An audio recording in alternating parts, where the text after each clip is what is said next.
देखिए आज मुझे आलू गोटे बढ़िया न्यू रेसिपी बनैबी।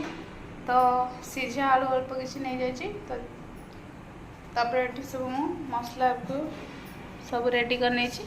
तो मुझे दही रे तो बनैबी आलू तरकारी। तो देखिपे तो चलते रेसिपी स्टार्ट करवा। तो देखिपे तरकारी बनवाई मुझे फास्ट कड़ारे तेल पकई देती। तो तापर गोटे सुखिला लंका पकई नेबी, अल्प जीरा, तापर छेचा रसुण ये पकई नेबी। तो अल्प टिके फ्राए कर नेबी। तो देखिए रसुण आमर हो सारी एवं आलू पकई नेबी। तापर एक छोट छोट करके काटी नेबी। तो आपण मैंने जब दही आलू तरकारी करेंगे तो एमती ही आलू काटिकी पकई ने तो बहुत भल लगे। तो छोट काटिले भल लगे तो आपण मैंने एमती ही बनइबे। तो ये भुर्सुंगा पत्र में पकई नहीं तो भूली जाइए पकईया। तो ताको भाजी नेबी।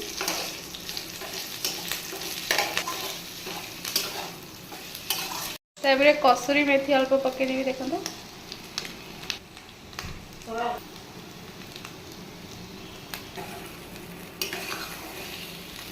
तो हमारे आलू टिके लाल हवा पर्यंत एमती भाजी नेबी।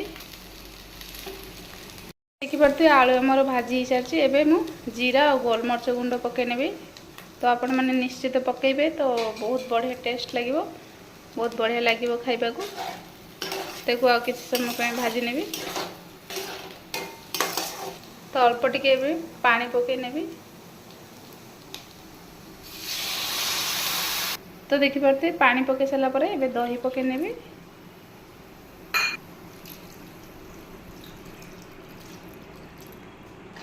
तो आपण मैंने निश्चित एमती आलू दही तरकारी बन खातु तो बहुत बढ़िया लगे। तो न्यू रेसिपी पूरा देखिपे।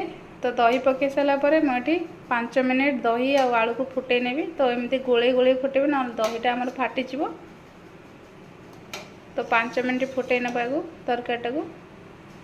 तो ये मुझे हल्दी पकई ना तो हल्दी पकईबेनी। देखिए तो तरकारी आमर हो गला। तो ऊपर धनिया पत्र पकई नेबी। तो आपण मैंने एमती आलू दही तरकारी बन खाइबे तो बहुत बढ़िया लगे। तो मोर रेसिपी केमी निहाती कमेंट जानवे, लाइक करेंगे, सब्सक्राइब करेंगे।